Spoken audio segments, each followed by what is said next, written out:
This is a country being destroyed, not in a war, not by a coup, by the Italian Navy because a man built a bar in the ocean and called it a nation. Every country ends somewhere. Italy's ends about 6 miles off the coast of Rimini. Past that line. International water. No taxes, no laws, no landlord. Giorgio Rosa, an engineer from Bologna, looked at that empty stretch of sea and saw something nobody else did. A loophole big enough to stand on. For years, quietly, he built it.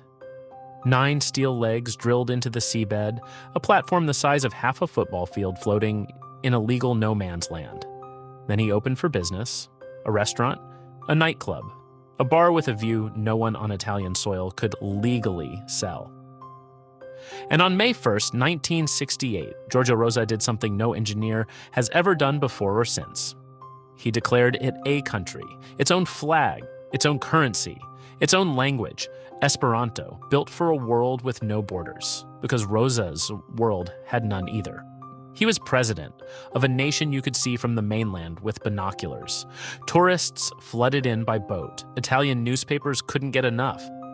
Was it a casino, a brothel, a pirate radio station broadcasting to the mainland? Some swore it was a Soviet submarine base. None of it was true. All of it made Rose Island famous.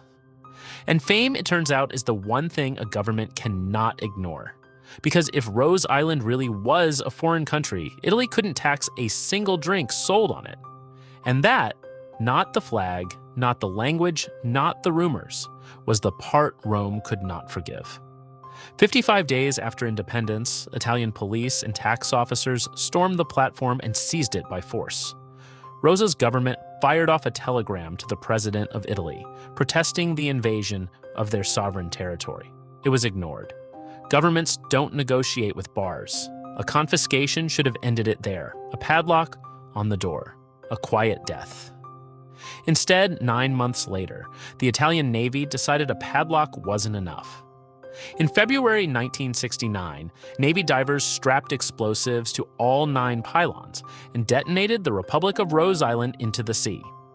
Population, at the time of its execution, a handful of tourists, a bartender, and 1 president with nowhere left to stand. The wreckage is still down there. Divers found it again in 2009, 13 meters underwater. Twisted steel, still standing where it fell. And Giorgio Rosa, the Italian government, sent him the bill for the explosives, used to destroy his own country. For 55 days, a bar on stilts was a sovereign nation. And it took the full force of the Italian Navy to prove otherwise. Stories this strange don't stay buried. Subscribe to Infinity. We dig up the next one.